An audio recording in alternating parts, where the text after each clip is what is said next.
Alright, so today I wanted to play a little game of Guess the Prohib.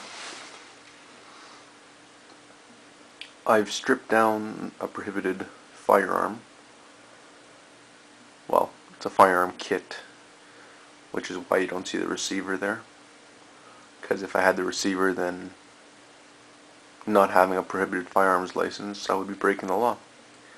But luckily for me, the Gov't of Canada, or whoever originally owned this part kit, destroyed the receiver, and therefore I'm allowed the rest of the parts. Anyways, this is the stripped down part. I've taken off most of the features that will identify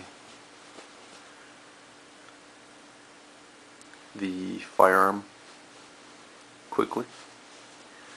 So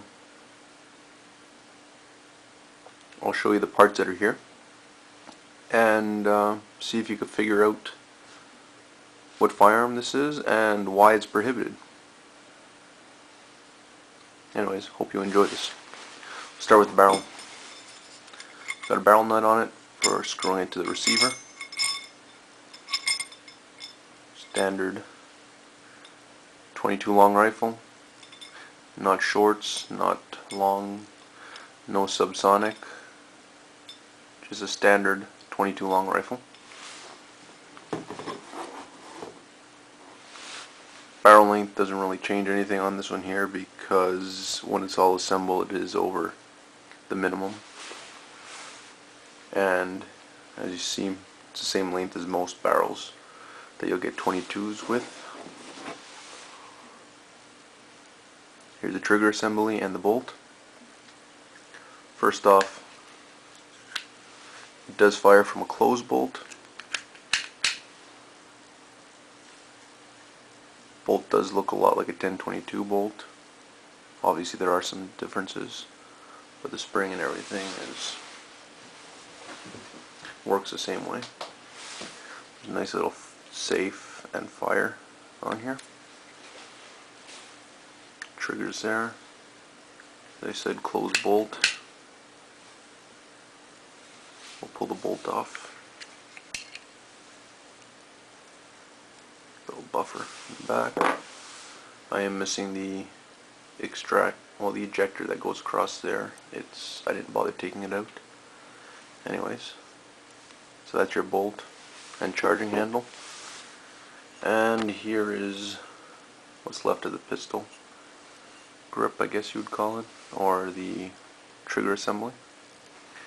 Pull the trigger, well, take it off safe, pull the trigger, fires,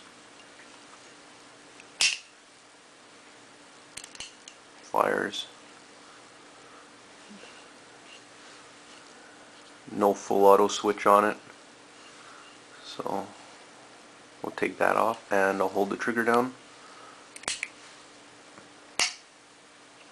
As you see, it has a secondary sear that does lock the hammer back. Secondary sear, I have taken it out, but I'm not doing it again because it's a real pain to get the pieces back in. The manual actually says don't take this apart by yourself, just if there's a problem with it, send it back to the manufacturer. Anyways, as you see, just a double-sided spring on there. The sear, the back of it just a hook that catches onto the hammer. The front is a spring activated paddle-like thing that catches onto the other part of the hammer. So when you hold the trigger, you should hear it probably click onto the secondary sear.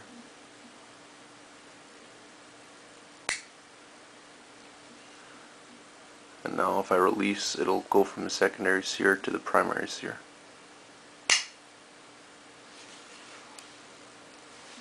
Anyways, I hope that's enough for you guys to sort of figure out what I'm talking about here. This is just a bolt hold open that you see here. So your thoughts, what gun are these parts from? And why is it on the prohibited list? In Canada, obviously.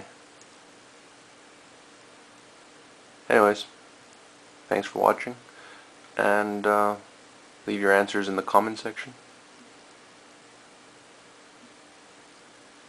And I have already made the second video in this series on this gun, so when I post that one there, you'll know the answer. Thanks again for watching.